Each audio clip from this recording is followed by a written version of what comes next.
Hi, welcome to Prime Recap. After the princess mysteriously disappears, three peasant brothers must face human-eating witches and a colossal troll to rescue her. Today we will recap the story of the 2017 movie, The Ash Lad. In Northern Europe, a legend has been spreading for generations about an enchanted mountain that no human has ever set foot on. According to legend, at the top of the hill lives a terrible troll known as the Mountain King, who has been asleep for hundreds of years and will only awaken if the princess completes 18 years without marrying. One day before Kristen's birthday, Prince Frederick of Denmark shows up to ask her to marry him, and King Eric throws a party to celebrate the engagement, but during the celebration, Kristen realizes that he thinks he is better than the others and rejects the proposal, fleeing into the forest so she won't have to marry him. At a distant point in the kingdom, a young peasant named Espen is walking across a bridge when he is run over by the princess and ends up falling into the icy waters. Worried about the young man, Kristen goes to the stream and ends up being pulled by him, which leaves her clothes completely soaked.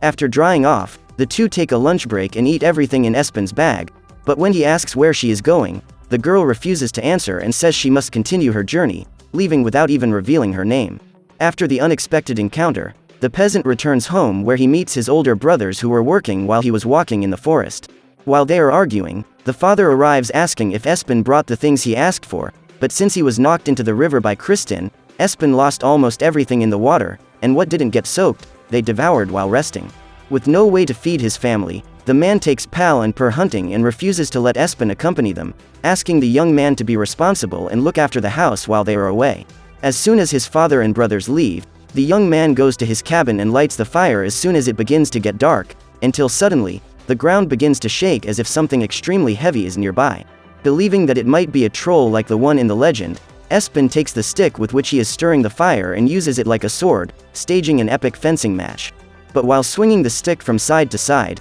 he ends up dropping an ember stone on the curtain fabric, starting a fire that soon consumes the entire cabin. Desperate, the young man does everything to control the flames, but since he only has a bucket of water to put out the fire, Espen can do nothing but watch his house burn down. At the same time, Kristen is riding when she also feels the ground shaking more and more, which ends up frightening her horse that runs away in desperation and leaves her alone to be carried away by the troll. The next morning, Espen's father returns from his hunt and is shocked to see the state his house is in, but he doesn't even have time to argue with his son, for soon Frederick arrives at the cabin asking for Kristen. Even though he has seen the girl, Espen pretends not to know anything and the prince quickly realizes that he is lying, rephrasing the question as he forces his sword against the peasant's throat. In an attempt to convince him, one of Frederick's men tells him about the legend of the mountain troll and says that the reward for rescuing the princess is half the kingdom. But this does not make the young man talk, only makes his father hopeful. To rebuild his house, the man hands over the last coins he has left while saying he is counting on Pal and Per to find the princess and rebuild the hut. To Espen, he says that the young man is now all alone and throws him out of the family, asking him never to return home. With nowhere to go, the young peasant begins to follow the brothers from afar until he is discovered by Pal, who invites him to join them. As they follow the trail, Espen spots a broken mirror and stops to show it to his brothers, putting the old thing in his bag and continuing on his way, until suddenly, they hear someone calling for help among the trees and the younger one decides to stop to help, leaving the other two to go on alone. Guided by the voice, Espen encounters an extremely bizarre creature with its nose stuck to the trunk of a tree. To help, the young man picks up the axe from the ground and begins to force the trunk, leaving an opening big enough for the strange being to detach its huge nose. Finally free, the witch asks what he is doing in the forest and celebrates when she finds out that the princess has been taken by the Mountain King, turning to leave while recommending that Espen do the same, but the young man says he needs the reward to rebuild his hut and asks if the creature can help him in any way. As a way to thank him for being saved, the witch says that only a magic sword can penetrate the skin of the king of the mountain, but that to find the object, he will need to go to a cursed swamp full of dangers. Realizing that Espen is willing to do anything, she hands him a magic map that shows the exact location of where the sword is. While following the compass, the young man finds the princess's brooch inside a giant footprint and continues walking in search of the sword. A few miles away, Per and Pal are totally lost and hungry when they find a basket full of golden apples, devouring every last one without a second thought. As soon as they finish eating, three girls appear asking if they like it and invite them to their house, saying that there are hundreds of fruits and a huge banquet for them to eat without worrying. In the distance, Espen hears the brothers' laughter and begins to follow the sound, but ends up stuck facing a huge wall of rocks. While looking for a way through, the young man finds one of the apples on the ground and takes a nice bite, revealing a hidden passage in the rocks almost instantly. Following the path, Espen finds his brothers and joins the feast with the girls, but after some time without eating the apples, the young man sees that the strawberries are a bunch of worms and refuses to eat. Realizing that something is wrong, one of the women offers him an apple and Espen accepts, but finds it all very suspicious and just pretends to take a bite, throwing the fruit away as soon as the girl is distracted. After a few minutes, the effect of the apple wears off and the illusion is broken, revealing that he and his brothers are actually in the lair of the forest nymphs, extremely bizarre-looking creatures who trick unwary travelers into devouring them. Outside the illusion, Espen can see that his brothers are eating maggots and rats, and he must get them out before it is too late. To do so, he approaches the two and asks them to take a short walk around the place, with the excuse of getting to know their new home, but as soon as he gets away from the nymphs, the younger one tells them that they are in an illusion and that they need to get out of there as soon as possible. Obviously, Per refuses to believe it, and Espen sees no other option but to wake up his brothers by force, ending the illusion on a slapping basis. As soon as the two regain consciousness, one of the creatures appears behind them and invites them back to the banquet,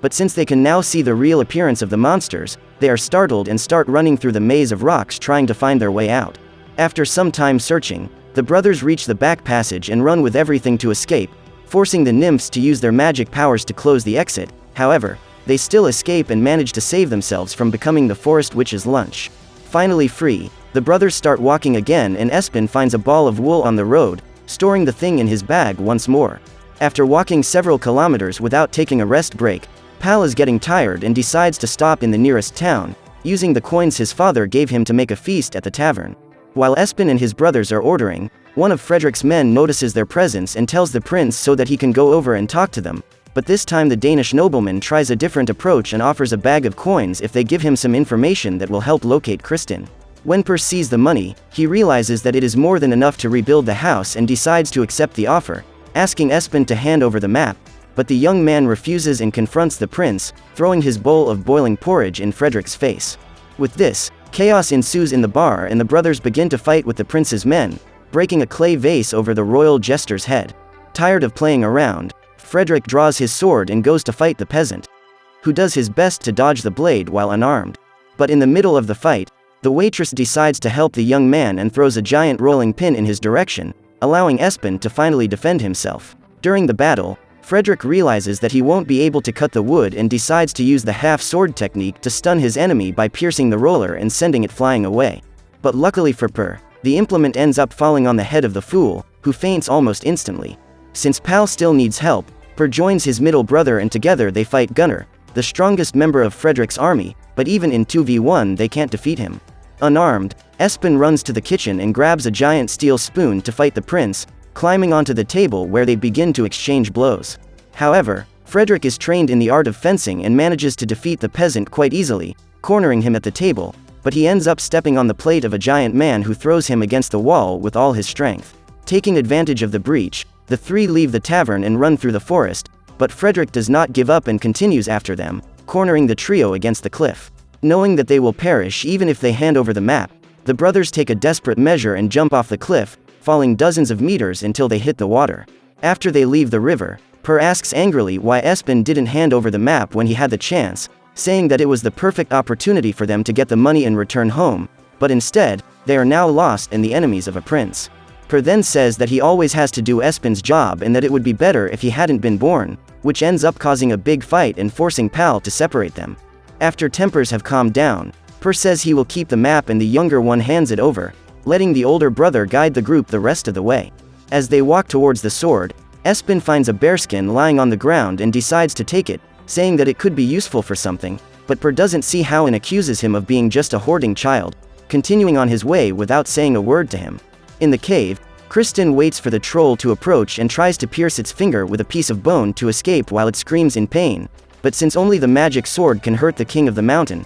the creature suffers no harm and manages to capture it quite easily, throwing it back into its lair. A few miles away, Espen and the others finally approach the swamp and Per tries to follow the map's instructions, but the object doesn't seem to work properly in this place, leaving the brothers to find the magic blade on their own. While walking, Espen gets his legs stuck in the mud and lets the brothers go ahead while he tries to get loose, but this is not a good idea, because a thick fog begins to form in the swamp, causing them to lose sight of each other. Even though Per cannot see, he realizes that there is someone else with them and starts calling for his younger brother, but the one who comes out of the mist is Frederick, who holds them both while he asks for Espen. Unaware that his brothers have been captured, the youngest arrives at the lake where the sword is and decides to swim to it, but as soon as he enters the water, several strange creatures also dive in and swim toward the center. As soon as he sees the swamp monsters, Espen drops his sword and tries to climb to the surface, but is completely surrounded by the creatures that drag him to the bottom of the lake. After a few seconds underwater,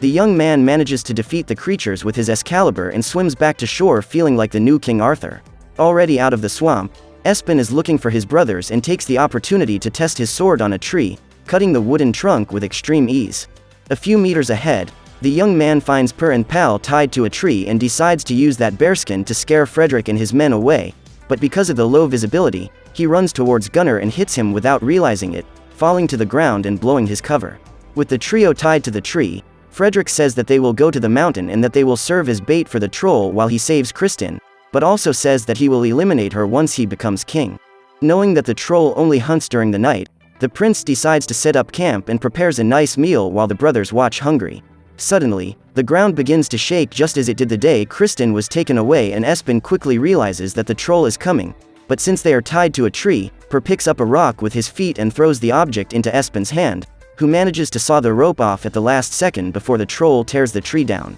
Desperate, the brothers run aimlessly through the forest, leading the Mountain King in the direction where Frederick and his men are hiding. Cowardly, the prince flees and leaves his soldiers to be trampled by the troll, climbing to the top of a tree to keep hidden. Suddenly, the last remaining man also appears and says that he will never abandon his prince. However, when the king of the mountain approaches, Frederick kicks his squire's hand and knocks him down from the top of the tree to distract the creature, but this cowardly attitude does not work and he is taken away with tree and all. Not far away, Espen and his brothers hide in an abandoned building and wait for the troll to leave, but the creature catches Pal before it leaves and takes him and Frederick to the lair. Once on top of the mountain, the giant monster leaves the two in a cave and goes off to continue hunting, but soon they find Kristin inside and the Danish nobleman changes his attitude completely, boasting that he let himself be captured just to save her. At that moment, Pal wakes up and reveals that it is all a lie, and that Frederick plans to eliminate her after the wedding, which makes the nobleman furious and causes him to turn his back on the princess,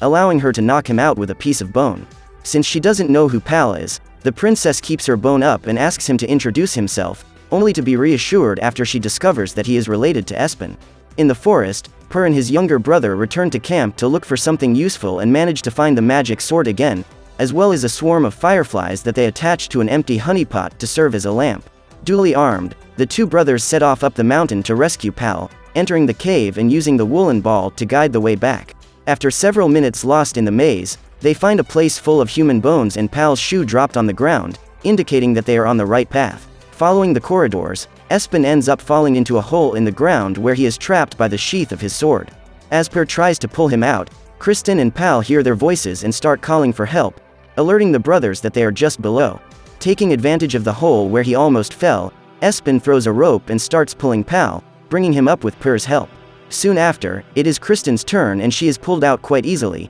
but when it is Frederick's turn to be rescued, he makes no effort to help, and to make matters worse, starts making noise when the troll returns to the cave. By some miracle, the creature doesn't hear anything, and the brothers manage to pull the prince out safely, following the troll's path to the exit, but this time, the troll is sleeping right in the middle of the path, forcing the group to jump over it to go unnoticed. One by one, they all jump over the obstacle without attracting the creature's attention, but as usual, Frederick is completely useless and ends up tripping on the king of the mountain, alerting him to the escape of his prisoners. Desperate, they run to the exit and realize that it is dawn, which is great for them, since the troll turns to stone on contact with sunlight. But since there are still a few minutes until daylight, they must find a way to stay alive until then. Wanting to throw him off, Per suggests they run to the forest, but Kristin knows they will be easily caught and suggests they climb to the top of the mountain, claiming that up there the sunlight will come earlier. Thinking this a good idea, the group starts climbing the rocks while the Trasgo follows close behind,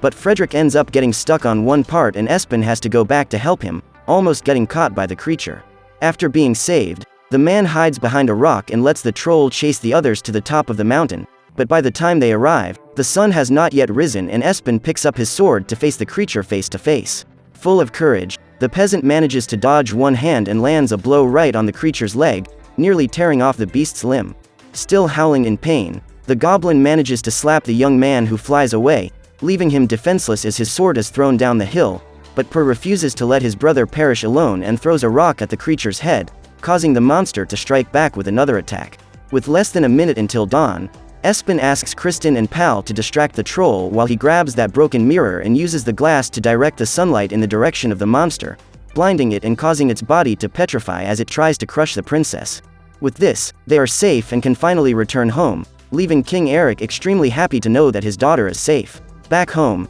Kristen tells him that Espen and his brothers rescued her, and the monarch immediately offers them a reward, but the young men say that they have no interest in half a kingdom and only want money to rebuild their home. After granting their request, the king says that there will be no more marriage and that the princess will be free to be with whomever she wants, allowing her to remain single until she falls in love with someone. After leaving Kristen at the palace, Espen returns home and meets his father again, who apologizes for what he said and accepts him back into the family. Finally, the younger one hands over the bag of money and says that they will have a long road until they finish rebuilding the hut, finally helping his father and brothers as they work in the fields. After the end of the troll, Frederick goes down the mountain and looks for the way back to the kingdom, but since he can't locate himself, he stops that creature with the giant nose and asks which direction to take to get to the castle, only he does it in a not very polite way, and the witch takes revenge by pointing to the wrong place, making the prince stop at the home of the forest nymphs. So what did you think of this movie? Leave it in the comments below. And if you liked the video, please like and subscribe for more movie recaps.